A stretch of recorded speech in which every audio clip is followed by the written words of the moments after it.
যেহেতু এখন রমজান মাস চলছে, তাই পুরো রমজান জুড়ে আমরা ইফতার টেবিলে রুহ আফজা শরবতটা খেয়ে থাকি। আসসালামু আলাইকুম। আজকে আমি খুব সহজে কম উপকরণ দিয়ে রুহ আফজা বা রুহ সিরামটা তৈরি করে দেখাবো।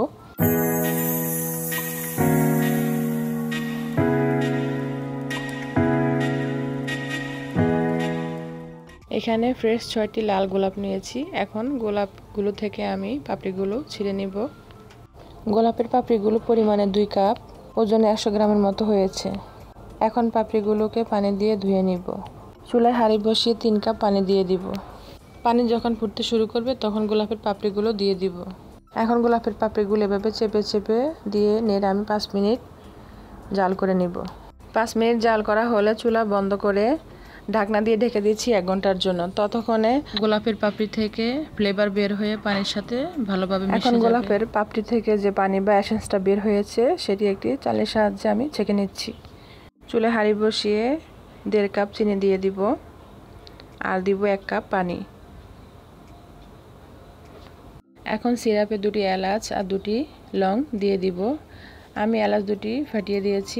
ছেঁকে রাখা গোলাপের পানি দিয়ে 15 থেকে 16 মিনিট জাল করে ঘন করে নেব।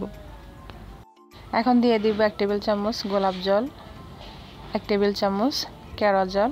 এতে করে রুহ আফজার অথেন্টিক ফ্লেভারটা আসবে। এখন শিরাটাকে ঘন করে নিতে হবে। এমন ঘন করা যাবে না যে শিরা থেকে এক তার বা 2 তার হয়। আমি আপনাদেরকে দেখিয়ে দিচ্ছি।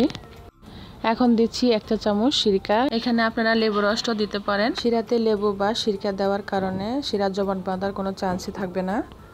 3 মিনিটের মতো জাল করে সিরাপটা আমি ঠান্ডা করে নেব। সিরাপ ঠান্ডা হলে একটি পরিষ্কার কাচের জারে ভরে নর্মাল ফ্রিজে 1 মাসের মতো আপনারা রেখে দিতে পারবেন। এখন আমি আপনাদেরকে রুহ আফজা দিয়ে শরবত বানিয়ে দেখাচ্ছি। প্রথমে আমি এখানে ঠান্ডা পানি দিয়ে দিব। দিচ্ছি 2 টেবিল চামচের মতো রুহ আফজা, 1 চা চামচ চিনি।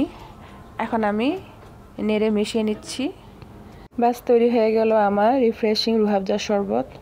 রুহ আফজা শরবতটি বিভিন্নভাবে খাওয়া যায়। চাইলে আপনার ঠান্ডা দুধ দিয়েও রুহ আফজা শরবতটা খেতে পারেন। খেতে খুবই ভালো লাগে। রেসিপিটি কেমন লেগেছে অবশ্যই কমেন্টে জানাবেন। আল্লাহ হাফেজ।